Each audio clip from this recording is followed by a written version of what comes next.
Good morning. Hôm nay chúng mình sẽ hôm nay bọn mình sẽ đưa mọi người lên tiệm để bán đồ ăn trưa cùng với chúng mình. Hôm nay mình sẽ lên để quay video. Với cả hôm nay có KOL đến quay đồ ăn cho bọn mình, thế nên là mình sẽ phải lên sớm một chút để chuẩn bị. Buổi trưa thì thường mình không hay làm, nhưng mà cuối tuần thì mình hay lên để quay đồ ăn ấy. Mình mới make up xong nhưng mà bây giờ mình đang không biết phải mặc gì đi làm. Mình mới mặc được một cái sơ mi thôi. Chắc là mình sẽ mặc một cái quần màu trắng. Mặc quần màu trắng đi làm bếp thì nó cũng không phải là một ý hay, thế nhưng mà nó hợp với cái bộ này. Vì bọn mình mới bắt đầu bán mì cay vào buổi trưa, thế nên là mọi thứ còn đang rất là mới, nên là bọn mình sẽ lên vào buổi trưa nhiều hơn, đặc biệt là vào cuối tuần, để vận hành sao cho nó trơn tru, đảm bảo được cái việc ra món nó được nhanh, gọn gàng và cái quy trình của nó phải đạt chuẩn. Vì trước khi mà bọn mình có thể giao việc lại cho nhân viên thì bọn mình cần cái công việc nó phải có một cái process hoàn chỉnh. Nếu không thì mọi thứ nó sẽ khá là bất ổn và khá là rối ren nếu như không có bọn mình ở trên tiệm.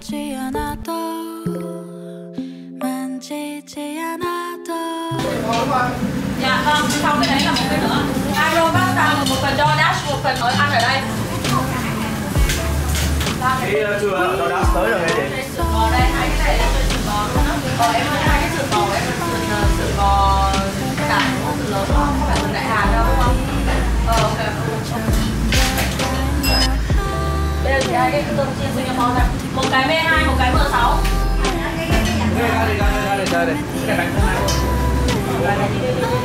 Một cái mì cay cấp độ 4 mì sườn bò ạ. Có một khay bò ăn ở đây thôi, còn hai khay to go ấy. Rồi, chưa DoorDash em nhớ chị.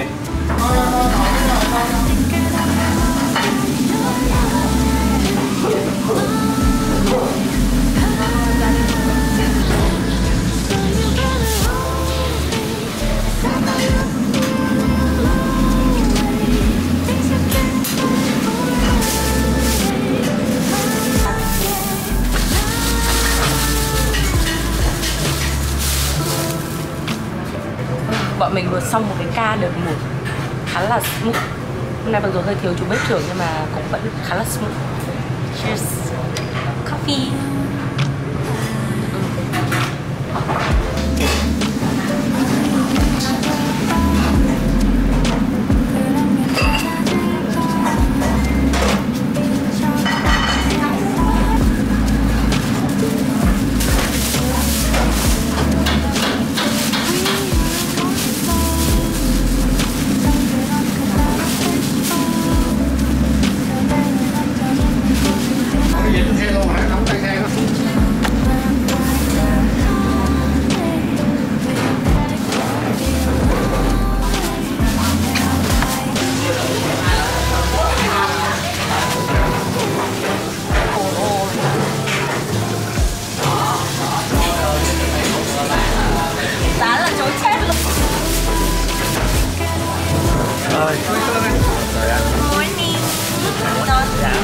Lên ăn à?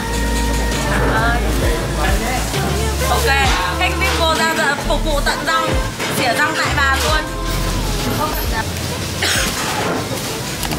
Cho chị xin đôi đũa với cái thìa. Vâng, dạ vâng. Cấp độ mấy ạ? 2 một cây đúng không? Cái số 2 cấp độ 6. Mới ăn 6 không Khỏi đổi nhá. Ok.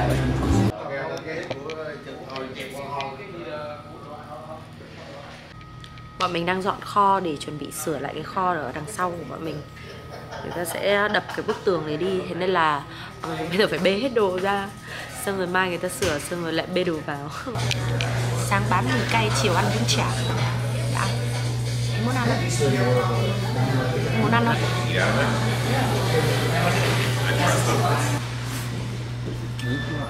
Thì mình đã về đến nhà sau một ngày làm việc ở trên tiệm. Bây giờ thì mình đang ngồi brief một cái sự kiện. Sắp tới thì bọn mình sẽ có một cái chuỗi event ở Z-Town và nó yêu cầu mình phải lên một cái plan marketing, bắt đầu các cái kế hoạch truyền thông, design, tất tần tật mọi thứ. Và bây giờ mình phải ngồi brief để cái bạn designer của mình làm theo đúng những gì mà mình yêu cầu. Ôi, thực sự là nó khó lắm mọi người ạ. Mình không dám tự tin rằng mình có thể brief tốt cái sự kiện lần này, nhưng mà mình sẽ thử. Hy vọng là nó sẽ thành công.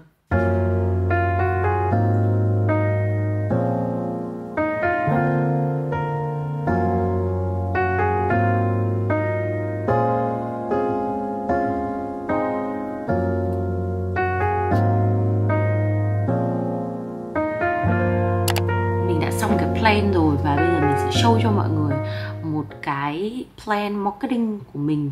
Khi làm marketing manager thì mình sẽ plan những cái gì. Mình nghĩ mọi người nên học cách sử dụng Canva, vì Canva nó rất là có ích. Đây là cái event về pop-up brave mà mình hướng tới.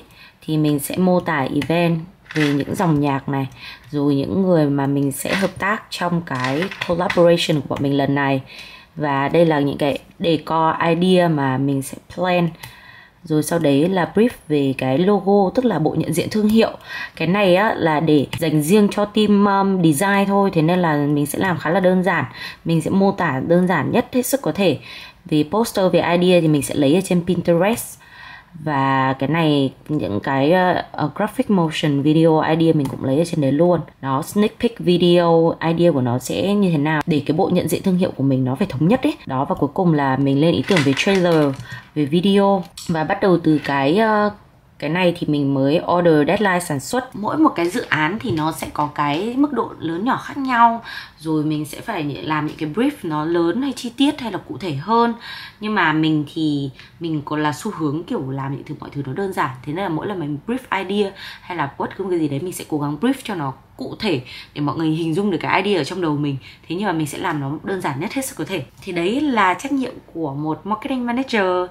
Sau đấy ngoài lên idea xong á thì tiếp đến là mình sẽ budgeting để mình dự kiến xem là chi phí để làm cái sự kiện lần này nó là bao nhiêu, rồi dự kiến là bọn mình sẽ bán ra bao nhiêu vé, rồi bọn mình sẽ làm chương trình như thế nào, timeline như thế nào, chương trình nó sẽ gồm có những chuỗi sự kiện gì, và bọn mình phải chuẩn bị những cái đạo cụ gì cho sự kiện nữa. Rồi tiếp đến là bọn mình sẽ triển khai nó một cách cụ thể hơn và chi tiết hơn. Nói chung là làm marketing thì nó không phải là chỉ làm social media, nhưng mà vì mình làm social media thế nên mình sẽ handle luôn cái mảng làm video và social media cho các cái chuỗi sự kiện của mình. Nhưng mà thường á là một team marketing thì cái người làm marketing manager người ta sẽ không làm những cái về social media đâu, mà người ta sẽ có một cái team làm social media nữa. Ví dụ như là video editor này, rồi videographer này, người quay video, chụp ảnh, rồi nói chung là một cái dự án thì nó sẽ tùy cái mức độ lớn nhỏ. Nhưng mà tại vì bọn mình là một cái small business nên là hầu như á, những cái thứ mà mình có thể tự làm mình sẽ làm để tiết kiệm chi phí. Vì cái chi phí thuê người ở bên này nó rất là đắt đỏ và mình muốn tiết kiệm được càng nhiều càng tốt.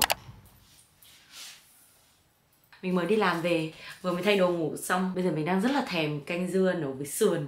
Thế nên là chúng mình sẽ xuống nấu canh dưa sườn nhá. Tối nay thì mình sẽ phải đi lên tiệm, mà mình sẽ cố gắng nấu thật là nhanh để mình còn kịp giờ lên tiệm.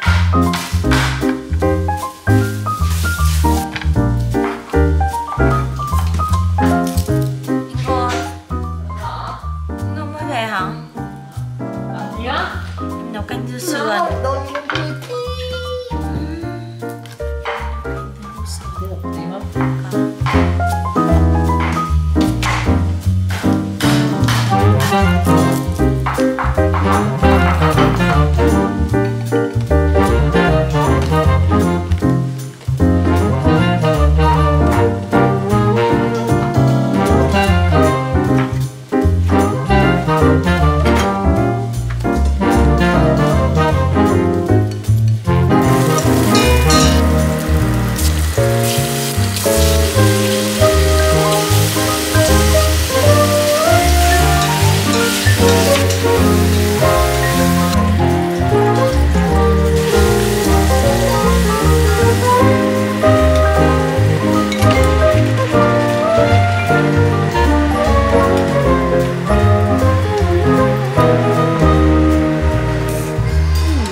Chuỗi sự kiện FOMO lần này thì là một cái chuỗi sự kiện mà bọn mình sẽ kết hợp với một local DJ ở địa phương để làm thành một chuỗi sự kiện hàng tháng. Nghĩa là cứ mỗi tháng thì bọn mình sẽ cố gắng tổ chức một lần. Để sự kiện diễn ra được trơn tru và chuẩn nhất thì bọn mình sẽ phải họp rất là nhiều, lên kế hoạch xác định chi tiêu này, các chi phí vận hành và chi phí mà bọn mình sẽ sử dụng, thuê thêm ánh sáng này, đạo cụ này, loa, để cái chuỗi sự kiện của bọn mình trở nên đặc sắc hơn so với những cái sự kiện nhỏ ở trong tiệm của bọn mình diễn ra hàng tuần.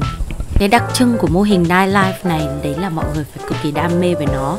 Tại vì cái giây phút mà mọi người ngừng sáng tạo, mọi người ngừng làm những điều mới thì đấy là lúc mà mọi thứ nó sẽ đi xuống. Bởi thế nên bọn mình không thể nào dừng việc phát triển.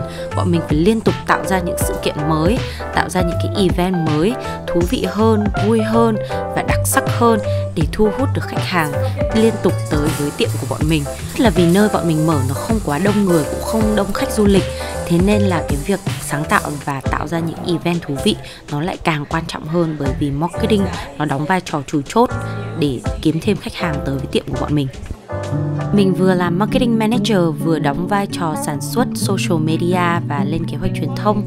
Thế nên là mình sẽ phỏng vấn, interview, làm video để dựng những cái trailer và quay một số các cái cảnh để chèn vào những cái video mà bọn mình sẽ làm kế hoạch truyền thông dài hạn sau này. I want to find my EDM community, bring them together, and we can do so much more and have more party like this in the near future. So what type of music are you going to bring to FOMO party? No children. No children. No sleepy music. No kids allowed in this area. Hide your wife, hide your kids. Come to FOMO.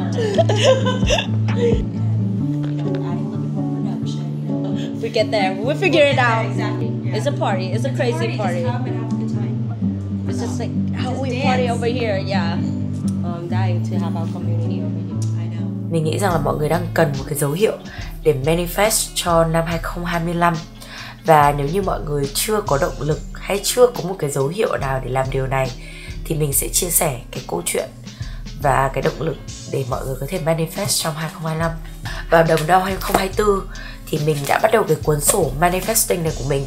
Mình bắt đầu với một cái suy nghĩ khá là đơn giản và một cái mục tiêu cũng rất là đơn giản, nhẹ nhàng, rất là nhỏ thôi. Tại vì ở thời điểm đầu năm 2024 là thời điểm mà bọn mình mới mở cửa G-Town.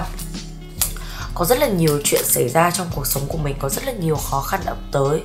Và lúc đấy tài chính của mình cũng tương đối là kiệt quệ, do là bọn mình đã đổ khá là nhiều tiền vào cái tiệm này. Mình đã viết ra rất là nhiều thứ mà mình muốn làm, mình cần làm, những thứ mình cần chuẩn bị. Sau đấy thì khi mà những cái chuyện xấu xảy ra, thật ra cái quyển sổ này mình bắt đầu từ năm 2023 rồi, từ lúc mà bọn mình mới bắt đầu chuẩn bị mở cửa G-Town. Khi mà mình bắt đầu nó thì mình cũng khá là hoang mang, mình không biết bắt đầu từ đâu cả. Mình chỉ biết là đặt ra những cái mục tiêu rất là ngắn hạn. Có mục tiêu mình làm được, có mục tiêu mình không làm được. Và sau đấy thì là cái ngày mà cái container của bọn mình nó bị sập và nó bị hỏng hóc trên đường tới Mỹ. Mình đã manifest rất là nhiều về cái vấn đề là bọn mình sẽ ổn thôi, những cái hỏng hóc nó sẽ nhỏ thôi và sẽ không có chuyện gì lớn xảy ra cả. Và sau khi đó thì mình thấy tâm trạng mình ổn hơn, mình tươi vui, mình tích cực hơn.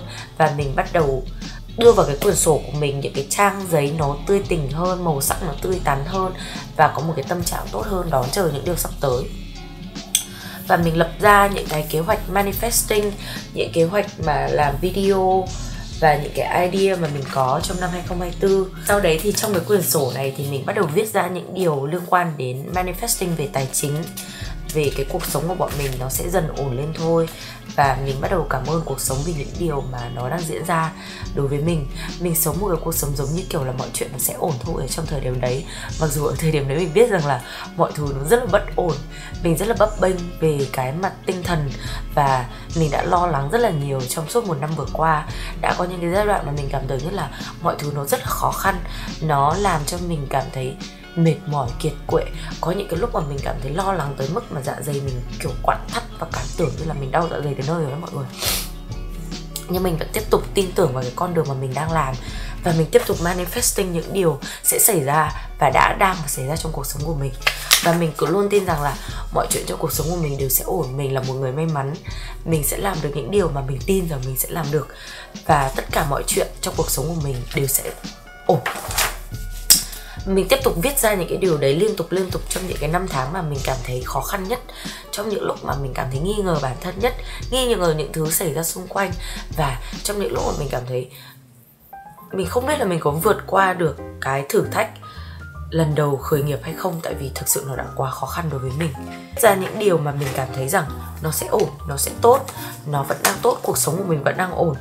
Nó làm cho mình có một cái niềm tin vững chắc hơn vào bản thân mình, vào những điều đang diễn ra trong cuộc sống và những điều mà bọn mình đang làm. Dần dần những cái manifest của mình nó ngắn lại, nhỏ hơn, vì lúc đấy mình bắt đầu tập trung vào làm việc và hầu như là mình không viết về những điều mà mình manifest nữa. Thì năm 2024 của mình đã kết thúc như vậy. Nó khá là ổn, khá là yên bình và khá là tốt đẹp. Mặc dù có rất nhiều thử thách nhưng mà từ từ mình cũng gỡ được những cái nút thắt. Mặc dù kết quả nó không phải giống như những gì mà mình mong đợi. Mình đã mong đợi một thứ gì đấy nó bùng nổ hơn. Mặc dù là mình cũng đã làm được những điều mà mình muốn, nhưng mà mình có lẽ là vẫn hơi tham lam và muốn nhiều hơn thế nữa. Có một điều rất là thú vị về manifesting, đấy là... Sao vậy anh? Em đánh răng rồi. Đánh răng rồi. Không đánh nữa. Anh đánh răng này xong anh vào với em.